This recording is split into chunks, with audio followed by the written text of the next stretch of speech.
Jean chapitre 20.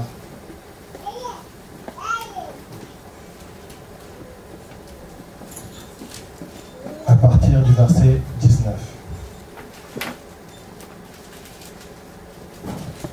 Le Dieu de ma vie. Tout à l'heure, le pasteur a parlé du CD du frère Paul Balenza, pour ceux qui connaissent. Et alors que je préparais ce message, souvent le titre qui me venait souvent, c'était le Dieu de ma vie.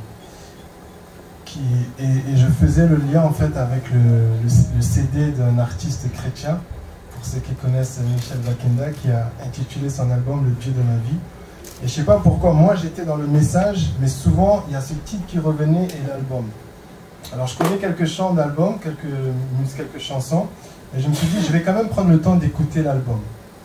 Alors je commençais à écouter l'album, parce que je voulais comprendre pourquoi il avait intitulé Le Dieu de ma vie. Alors je me suis posé, j'ai écouté l'album, j'ai écouté chaque chanson, j'ai essayé de méditer, de comprendre le message. Et je me suis rendu compte en fait que lorsqu'on prend le temps d'écouter l'album, un album qui est très apprécié, on sent qu'il y a une force dans le témoignage. On sent qu'il y a un vécu, on sent qu'il y a une histoire d'amour entre l'artiste et son Dieu. Et c'est cette histoire, en tout cas moi pour ma part, qui me touche. Ce sont des paroles simples, mais on sent vraiment il y a quelque chose qui en dégage. Amen. Et souvent, bien aimé, il y a beaucoup d'artistes qui sortent des albums. Des fois, tu peux écouter un album, et c'est les mêmes paroles.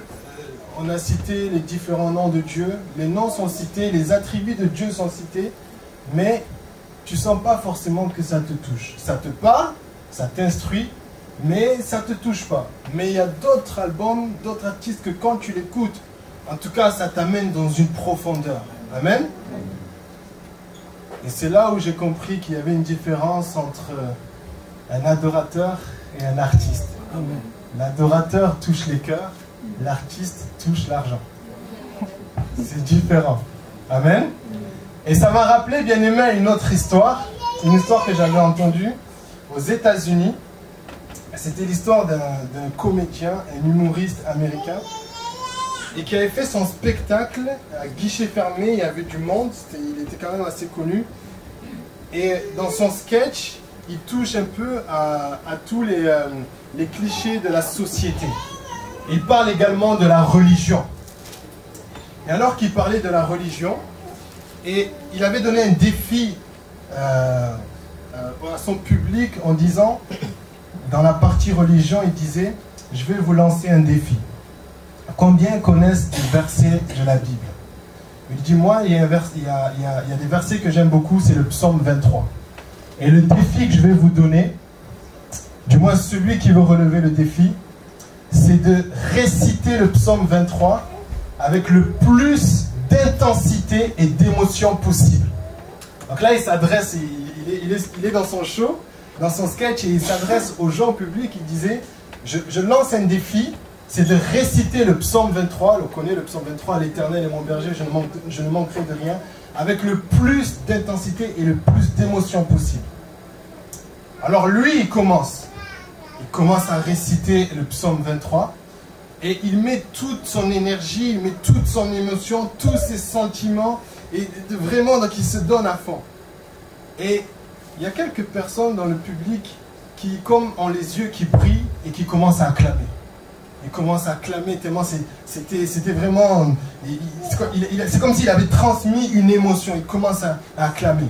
Et là, il invite une personne en disant, maintenant, à qui le tour? Qui veut relever le défi de faire mieux que moi? Alors, il y a une personne qui lève la main, et tout le monde acclame. La personne vient, et la personne prend un temps, un silence avant de commencer à réciter le psaume. Et la personne commence à réciter. Mais lorsqu'elle récite, la personne commence à pleurer. Et elle fait des pauses à chaque verset. Et il y a un silence total dans la salle. Et la personne termine de réciter le psaume 23. Avec des larmes. Et il y a un silence qui s'installe. Et bien aimé, l'atmosphère commence à changer. Il y a des gens qui commencent à pleurer. Mais à pleurer amèrement. Et il y a des gens qui commencent à crier. Et il y a des gens qui commençaient à prier maintenant. C'est-à-dire que l'atmosphère commençait à changer. Et de plus en plus dans la salle, des gens commençaient à prier, des gens commençaient à pleurer, des gens commençaient à se repentir. Des gens commençaient à confesser leurs péchés. Ce qui s'était passé, c'était en fait que lorsque la personne a récité le psaume 23, une atmosphère est descendue. Le Saint-Esprit est descendu et a commencé à saisir des cœurs. Amen. Et les gens ont commencé à se repentir. Les gens ont commencé à confesser leurs péchés. Et par la suite, on a compris en fait que cet homme était simplement un chrétien, pas un pasteur, mais un chrétien qui connaissait le psaume 23. Et l'humoriste en question, le comédien, lorsque les choses se sont calmées, il avait aussi les larmes. Et il va prendre le micro et il va dire: moi, je connaissais le psaume 23, mais lui connaissait le berger du psaume 23. Amen. Amen. Est-ce qu'on peut acclamer le Seigneur?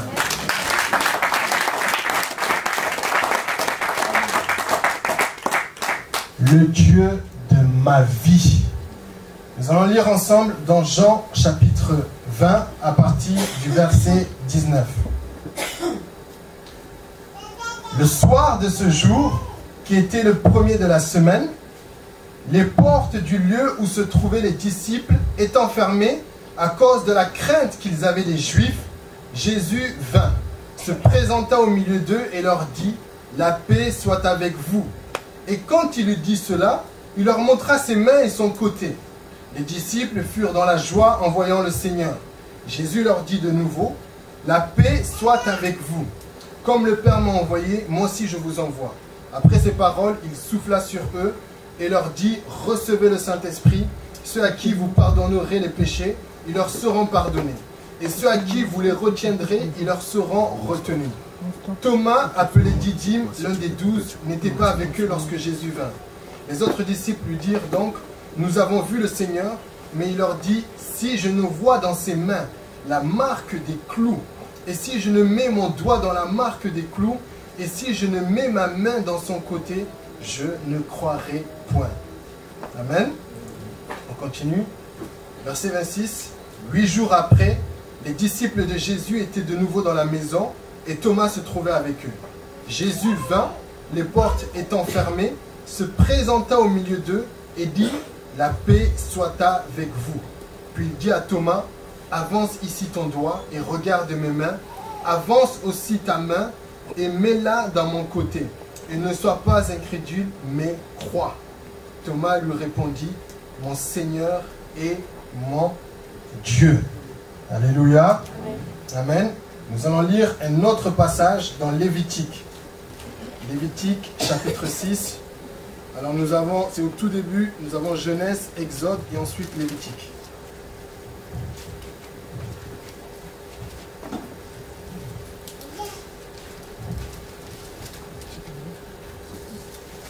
Lévitique chapitre 6, à partir du verset 5.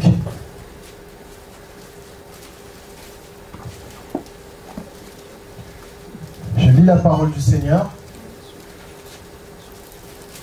Lévitique chapitre 6, verset 5. Le feu brûlera sur l'autel, il ne s'éteindra point.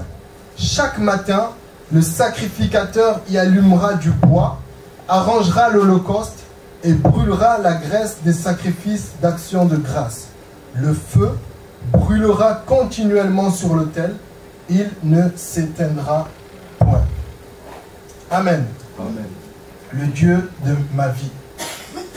Dans les deux histoires que j'ai racontées, que ce soit pour l'artiste chrétien qui a nommé son album Dieu de ma vie, ou la personne qui a cité le psaume 23 et le Saint-Esprit a saisi les cœurs, c'est qu'on regarde que lorsqu'on prend le temps de bien comprendre, de saisir l'histoire, on comprend en fait que ces personnes ont eu une expérience avec Dieu. Ces personnes ont eu une proximité, ont partagé une intimité avec Dieu. Dieu s'est révélé à eux. Et ce soir, j'aimerais parler du Dieu qui se révèle aux hommes. Amen. Le Dieu de révélation. Le premier jour de la résurrection, c'était un dimanche, lorsque Jésus est ressuscité. Il a rencontré quelques personnes. Il a rencontré Marie de Magdala, d'autres Maries, et il lui a dit, va en Galilée et va dire à mes disciples qui m'attendent là-bas, je viendrai à mon tour.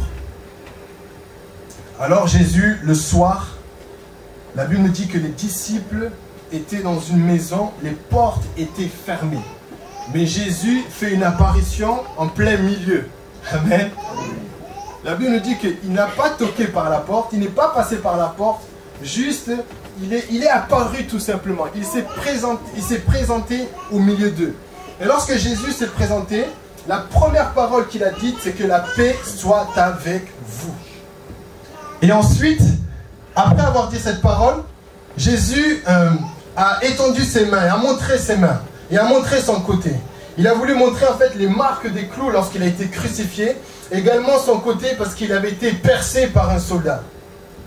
Et la Bible nous dit que les disciples, lorsqu'ils ont vu Jésus, ils se sont réjouis, ils étaient contents. Mais le problème qui était là, bien aimé, c'était que l'un des disciples en question, lui, était absent. Lorsque Jésus était venu, lui n'était pas là. C'est Thomas que l'on appelle aussi Didyme. Donc la première fois que Jésus s'est montré aux disciples, Thomas n'était pas là. Thomas était absent. Et je me suis posé cette question. Je ne sais pas si on s'est déjà posé cette question. Où était Thomas? Les disciples sont là, mais toi Thomas, tu es où? Ils étaient tous ensemble, bien-aimés. Mais où était Thomas? On cherchait Thomas. Où était Thomas? Qu'est-ce que Thomas faisait? Quelle activité il était en train de faire alors que là c'était important? Il y avait des bruits qui couraient comme quoi Jésus n'était plus dans le tombeau. À ce moment-là, on doit se dire que c'est mieux de rester ensemble, de rester solidaires, unis. Mais Thomas était absent.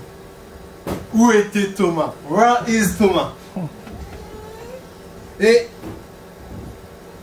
vous savez, des fois,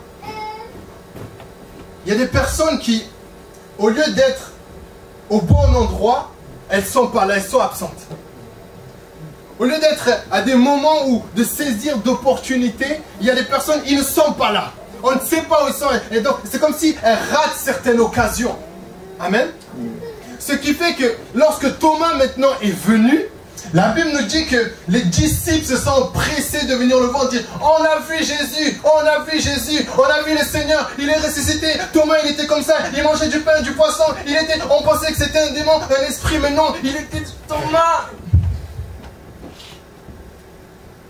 Donc, et Thomas, il était comme perturbé, mais comment ça, Jésus, donc il était perturbé, paniqué, il ne comprenait pas ce qui était en train de se passer. Et des fois, bien aimé, on peut être à la place de Thomas, où il y a des personnes qui nous disent, j'ai vécu ça avec Jésus, j'ai vu la main de Dieu, j'ai reçu ça, et des fois, toi, tu n'étais pas là, tu n'as pas vécu ce que la personne a vécu, et tu te sens comme, mais c'est quand que ça m'arrive à moi? C'est quand que c'est mon tour? Les autres, Dieu les a bénis, Dieu les a visités, ils ont prié, Dieu les a exaucés, mais moi, il n'y a rien. Thomas se sentait comme ça. Mais comment ça, vous avez vu le Seigneur? Moi, je n'ai pas vu. Et il y a des fois, bien aimés, où on se sent comme Thomas, où c'est les autres, toujours les autres, auxquels on voit Dieu fait grâce, Dieu bénit, mais nous, notre situation, elle ne change pas. Elle reste la même. Tu entends que cette personne, je ne sais pas, c'est peut-être mariée, cette personne a réussi dans ses études, cette personne a trouvé sa voie, a trouvé son métier, a réussi à s'orienter. Mais toi, tu cherches. Toi, tu es là, tu te dis, c'est quand mon tour? J'aimerais dire à une personne ce soir, ton tour viendra. Amen. J'aimerais te dire, ton tour viendra. Dieu ne t'a pas oublié. Chacun sa grâce, chacun son temps. Et ton temps est en train de venir. J'aimerais te dire que Dieu est en chemin. Amen. Il est en mouvement. Peut-être tu ne vois pas, peut-être tu as vu pour les autres. Peut-être même que les autres, ils sont là, ils sont contents, ils se sont réjouis. Mais toi, dans ton cœur, tu es triste parce que tu te dis, mais c'est quand mon tour? Mais laisse-moi te dire que Jésus arrive et ton tour viendra. Parce que la Bible nous dit quoi? La Bible nous dit 8 jours après. Amen. 8 jours après. Et qu'est-ce qui s'est passé une semaine après? La Bible nous dit qu'ils étaient dans la même maison, sauf que là, il y avait Thomas. Thomas était avec eux. Thomas n'a pas raté. Amen. Bien-aimé, sois dans la maison. Sois dans la maison. Parce que la visitation passe dans la maison. La Bible nous dit que Jésus a dit, je suis au milieu d'eux. Là où 2 ou 3 sont ensemble en mon nom, je suis au milieu d'eux. Amen. C'est que Jésus vient lorsqu'on est ensemble. Mais si tu n'es pas, si on n'est pas ensemble, si toi tu es toujours absent, les réunions tu es absent, les séminaires tu es absent, c'est là dans la maison que la bénédiction descend. Amen. Amen. C'est dans la maison de Dieu que la bénédiction descend. Parce que c'est l'endroit où Jésus a dit dans sa parole, là où 2 ou 3 sont assemblés en son nom, je suis au milieu d'eux. Et quand Dieu est au milieu de son peuple, bien-aimé, il visite son peuple. Tel que nous sommes, Dieu nous visite. Dieu nous parle. Alléluia. 8 jours après, la même configuration. Les disciples sont là, plus Thomas. Jésus vient au milieu d'eux avec les mêmes paroles, que la paix soit avec vous. Et là, Jésus se dirige vers Thomas. Dès que Jésus apparaît, la première chose qu'il fait, que la paix soit avec vous, et il se dirige vers Thomas. Et quand il se dirige vers Thomas, il présente ses mains. Toi qui avais dit quand je n'étais pas là, alors que j'étais là, toi qui avais dit que tant que je ne verrai pas les clous, amen, les clous, la marque des clous sur ses mains, tant que je ne mettrai pas mon doigt sur la marque des clous sur ses mains, tant que je ne toucherai pas son côté avec mes mains, je n'y croirai point. Maintenant, Jésus est venu vers Thomas et dit, voilà, c'est moi. Mets ta main sur mon côté. Mets ton doigt, avance ton doigt ici. Et la Bible nous dit que Thomas a juste dit, mon Seigneur et mon Dieu. J'aimerais vous dire ceci, bien-aimés. Lorsque les disciples, la première fois, sont venus voir Thomas, ils lui ont dit, Thomas, nous avons vu le Seigneur. Il était comme ça, comme ça. On a même mangé ensemble. On a chanté ensemble. On s'est réjouis ensemble. Et Thomas a dit, moi, je n'y crois pas. Tant que moi, je n'ai pas vu, je n'y crois pas. Amen. Les disciples ont apporté à Thomas une information. Mais Thomas a refusé cette information. Thomas a dit non, vous avez eu cette information, vous avez vu. Mais moi, je veux le voir. Je ne veux pas une information, je veux une révélation. Amen. Amen. Ça, c'est ce que vous me dites. Moi, je veux vivre la chose. Alléluia. Amen. Et en effet, Jésus s'est révélé à Thomas, bien-aimé. Bien-aimé, j'aimerais dire à quelqu'un, ne sois pas quelqu'un qui vit ta foi sur les informations. Je vais m'arrêter sur ce point. Parce que l'église d'aujourd'hui connaît Dieu par information et non plus par révélation. Alléluia. Les informations, c'est quoi? C'est tout ce qu'on t'apprend. C'est tout ce que les gens viennent te dire. Aujourd'hui, on est devenu une église paresseuse. Méditer la Bible devient un problème. Toujours YouTube, prédication. Toujours même sur Facebook, les phrases, les statuts, tu prends, tu gobes, tu ne récoltes que des informations. Mais ce n'est pas la révélation de Dieu. Donc pour connaître Dieu, tu passes par des chemins. C'est toujours les autres, c'est toujours le pasteur qui doit te dire, c'est toujours, mais toi, toi-même avec Dieu, il n'y a rien. Et aujourd'hui on vit dans cette ère-là. Aujourd'hui on est dans cette ère où il n'y a que des informations sur Dieu. Mais lorsqu'on prend le temps de se rapprocher, on sent qu'il n'y a rien de partagé, d'intime avec Dieu. C'est pourquoi la Bible dit, mon peuple périt, manque de connaissances. Mais faisons attention, bien-aimés. Quand Dieu dit, mon peuple périt par manque de connaissances, il ne s'agit pas de la connaissance de la parole. Ce n'est pas la connaissance théorique.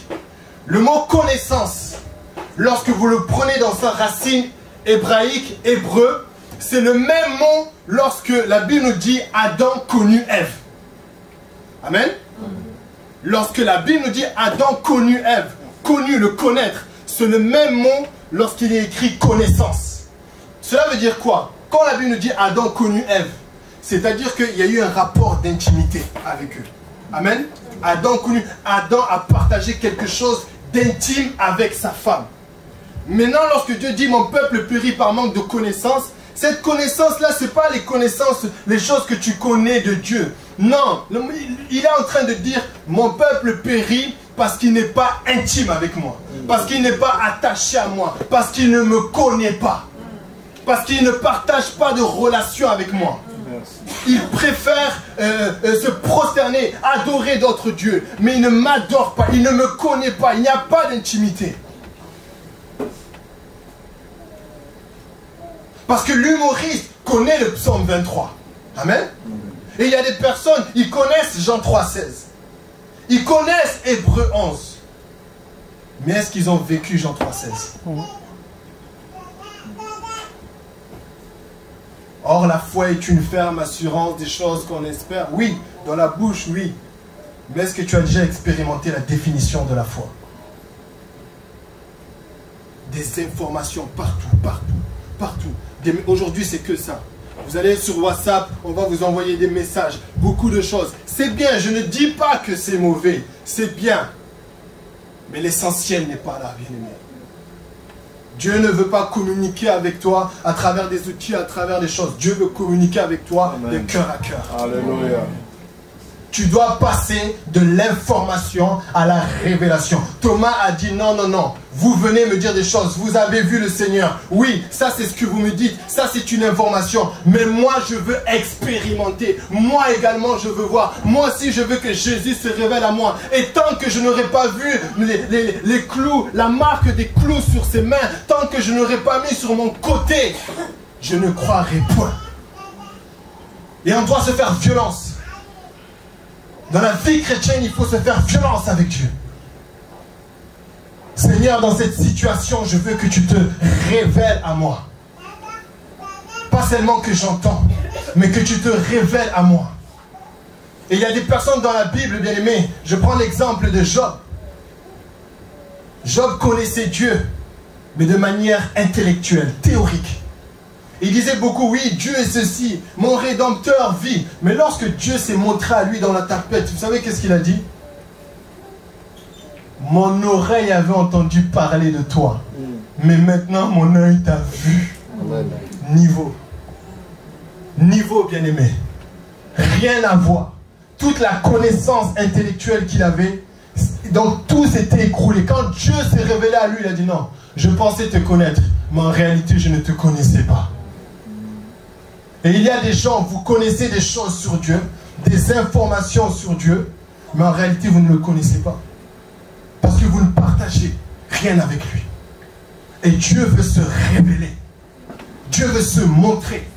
La Bible dit que Dieu les a révélés par son esprit. Amen. Donc, quelque part, nous devons comprendre que si nous voulons connaître Dieu, ce n'est pas l'intelligence, bien-aimé. Ce n'est pas l'intellectuel. Mais c'est dans le domaine spirituel. Et lorsqu'on parle de révélation, on parle de Réma. Amen.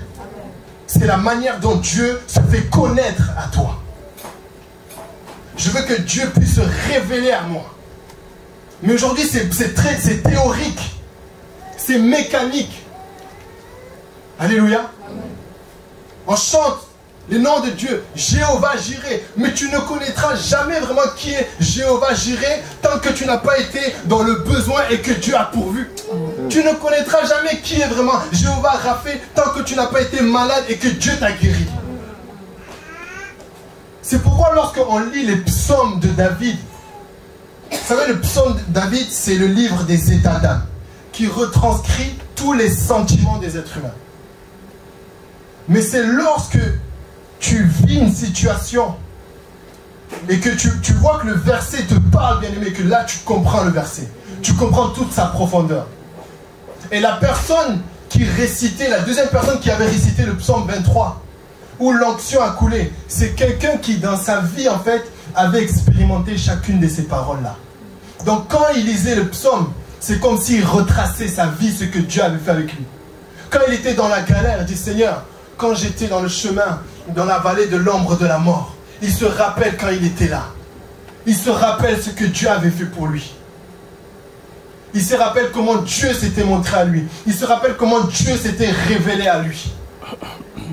Bien-aimé, l'information est en train de tuer l'Église. Le Dieu d'information, ce n'est pas le Dieu de la Bible. Dieu ne veut pas seulement que tu aies des données sur lui. Dieu veut que tu sois la donnée. J'ai dit, Dieu ne veut pas seulement que tu aies des données sur lui. Dieu veut que tu sois la donnée, que tu partages.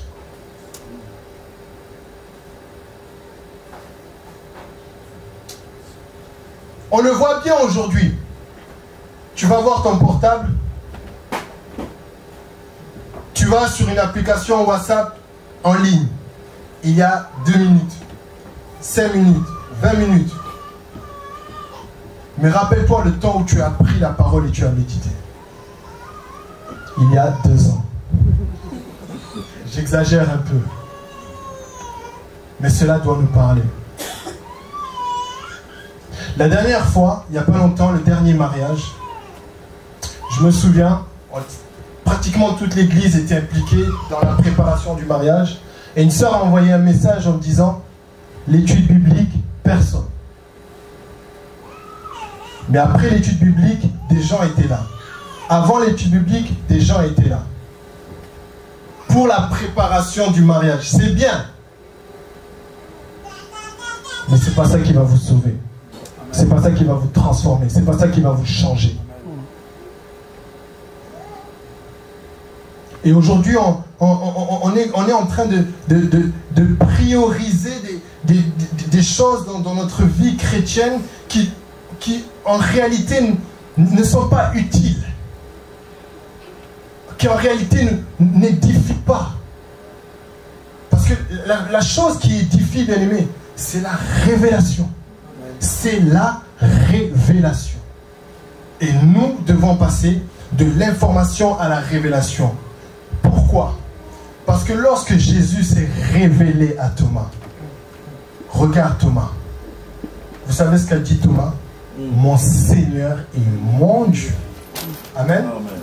Le thème de ce séminaire, c'est Jésus est Seigneur. Mais la vraie question qu'il faut se poser, est-ce que Jésus est ton Seigneur? Est-ce que Jésus est ton Dieu? Parce que lorsque Thomas a reçu l'information, il a dit non, vous avez vu le Seigneur, ça c'est vous, mais moi je veux le voir pour ensuite pouvoir dire, il s'est révélé à moi et maintenant c'est ce Jésus, il m'appartient, il est à moi, je vis avec lui, il est mon Seigneur, il est mon roi, il est mon sauveur. Est-ce que tu peux te permettre de t'approprier Jésus? Est-ce que tu peux te permettre de t'identifier à Jésus? Est-ce que tu peux te permettre de dire Jésus est mon Seigneur? Parce que la Bible dit une chose, l'Esprit de Dieu rend témoignage à notre esprit que nous sommes enfants de Dieu. Ce qui veut dire que le Saint-Esprit est capable de te dire dans ta conscience si réellement tu le connais ou pas.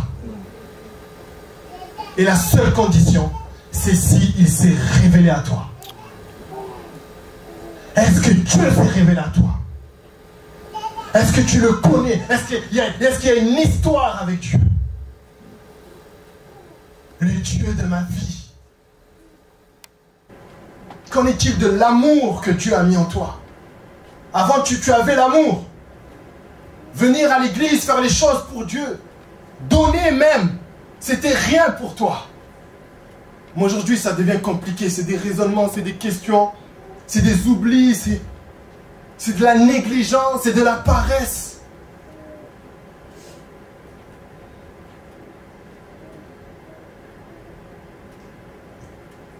C'est pourquoi le Seigneur dit, oui, je connais tes œuvres, je connais ta persévérance, je connais même tes souffrances pour mon nom.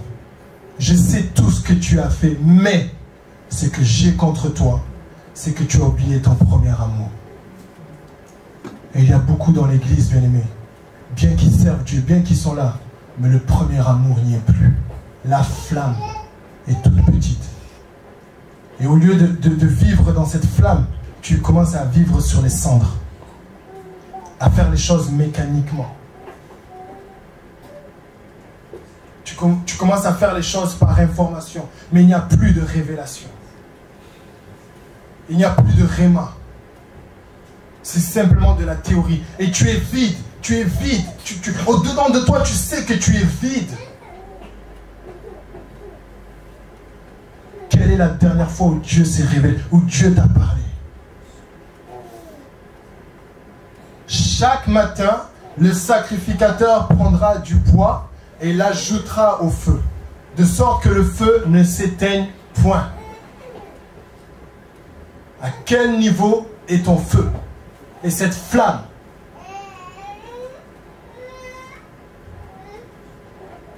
Amen.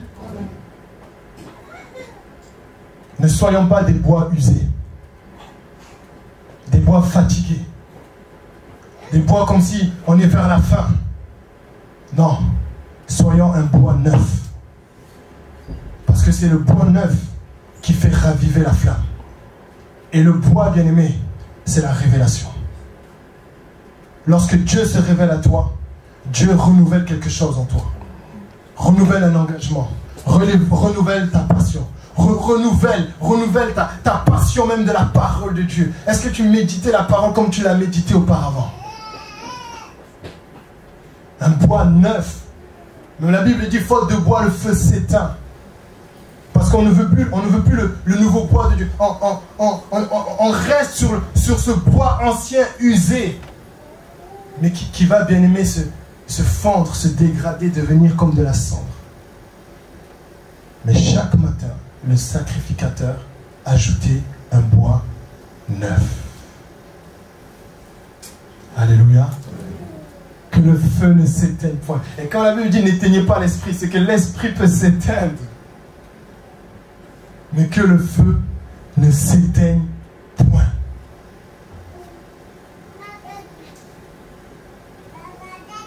Si Dieu ne s'est pas révélé à toi, il y a une chose que tu dois savoir, il veut se révéler à toi. Sans attendre. Mais si Dieu s'est déjà révélé à toi, il veut encore plus se révéler à toi. Je dis encore plus. Amen.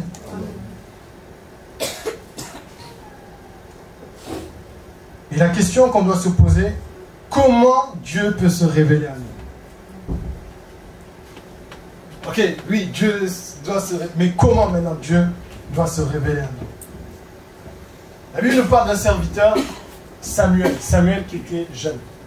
Et Samuel était au service auprès de notre sacrificateur, Élie. Vous pouvez voir l'histoire dans 1 Samuel 3. Mais je passe pour le temps. Et ce qui est marrant, c'est que Samuel, la Bible nous dit porter l'éphod. L'éphod, c'est le vêtement que portaient les sacrificateurs. C'était un jeune, c'était un apprenti, un stagiaire. Il apprenait le métier. Et il portait même le vêtement des sacrificateurs. Et limite, c'était comme si c'était un futur sacrificateur. Mais lorsque Dieu l'appelle, Samuel se trompe. Il ne sait pas écouter la voix de Dieu. Amen. Et c'est bizarre quand même.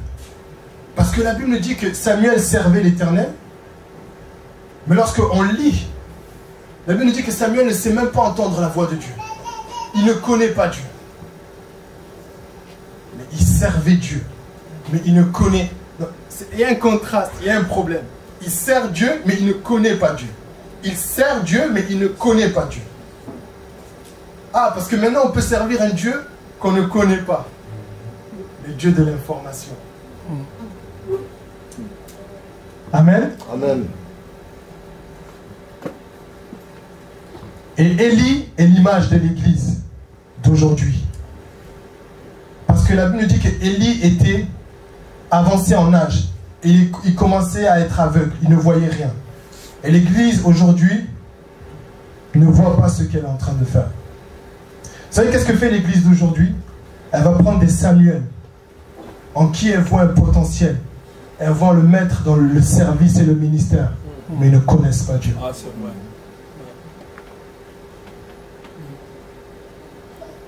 Ils ne connaissent pas Dieu. Pas de révélation, pas d'intimité. Ils ne connaissent pas Dieu. Mais ils vont servir. Et quand je dis servir, je suis en train de dire toucher au sacrement. Amen. Parce que le sacrement, c'est spirituel. Amen. Toucher au sacrement. Et un jour, Dieu me parle, Dieu me dit, Jonathan, les choses sacrées de Dieu sont pour les gens consacrés à Dieu. Si tu n'es pas consacré, ne touche pas. Il y a des fois, je dis, pasteur Ndolaï, je ne suis pas disposé, je ne touche pas, pas de présidence, je ne suis pas disposé. Je ne joue pas avec le sacrement. Amen. Tu joues avec le sacrement, tu peux mourir. Uza a voulu aider Dieu parce que l'arche de l'alliance était en train de tomber. Il a touché, Dieu l'a frappé. Peut-être que Dieu ne va pas te faire mourir physiquement, mais bien aimé, tu touches au sacerdoce, tu touches au sacrement. Avec ton impureté, avec ton péché, tu te mets en danger. Nous qui sommes ici, là, bien aimé, le danger nous guette à chaque moment. À chaque moment. Dieu le sait, je le sais et Satan le sait. Mais lorsque maintenant nous mettons des personnes au service qui ne connaissent pas Dieu, pas de révélation, rien, mais nous les exposons. Nous les mettons en danger.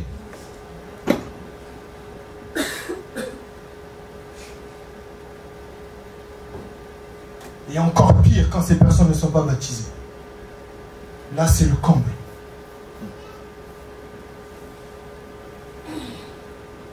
La Bible nous dit, Samuel ne connaissait pas l'Éternel parce que la parole de l'Éternel ne lui avait pas encore été révélée.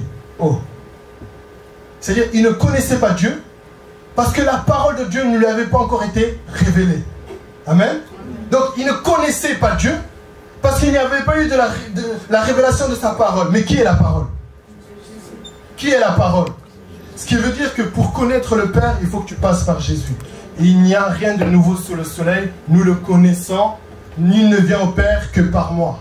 Amen. Amen. Jésus est la parole et c'est le seul moyen pour connaître Dieu. Le seul moyen de connaître Dieu, c'est cette parole que tu négliges. C'est le seul moyen. Pour que Dieu se révèle à toi, c'est cette parole. Il se révèle à toi dans cette parole.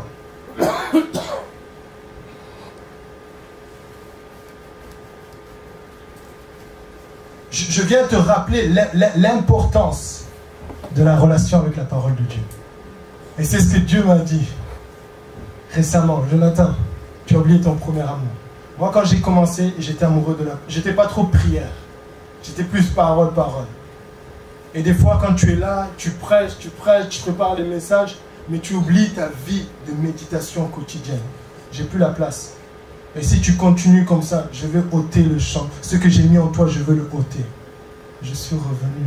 Namalembe. Parce que la parole doit être au centre de ma vie, bien-aimé.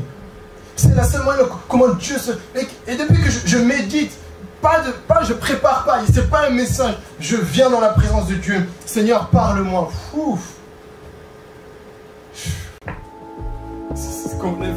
Donc, j'apprends à reconnaître Dieu.